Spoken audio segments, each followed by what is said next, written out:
মাদক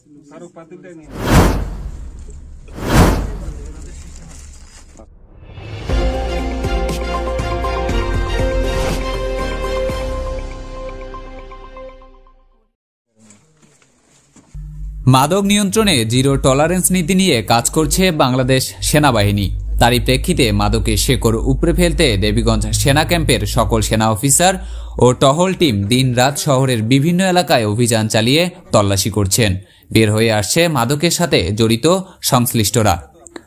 তারই ধারাবাহিকতায় আজ উপজেলার সোনাহার ইউনিয়নের ডাঙ্গিপাড়া এলাকায় অভিযান চালালে গাঁজাসহ এক নারী মাদক ব্যবসায়ীকে আটক করে সেনাবাহিনীর টহল টিম।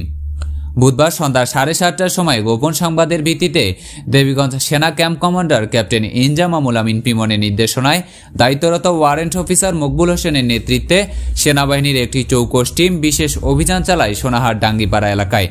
তল্লাশি করে এক বাড়ি থেকে প্রায় 300 গ্রাম গাঁজা উদ্ধার করে, সেই সাথে আটক করা হয় এক নারীকে। আটককৃত নারী হলেন ওই এলাকার আফতাব আলীর স্ত্রী হাফিজা বেগম। এছাড়াও উদ্ধার করা হয় একটি অ্যান্ড্রয়েড ও 2টি কিপ্যাড মোবাইল ফোন। খবর ছিল দীর্ঘদিন থেকে নিজের বাড়ি থেকে গাঁজার জমজমাট ব্যবসা চালাচ্ছিলেন ওই নারী। আফতার আলীর বাড়িতে গাঁজা দিয়ে যায় ব্যবসায়ীরা, সেই গাঁজা পোটলা করে বিক্রি করে হাফিজা বেগম।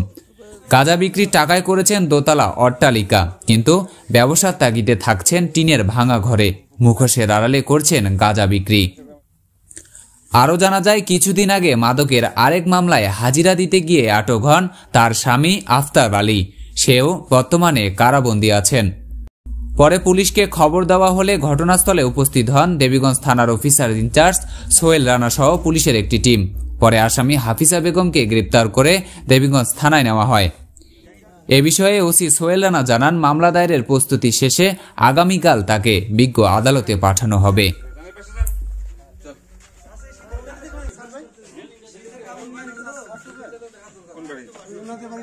দেখতে পারেন।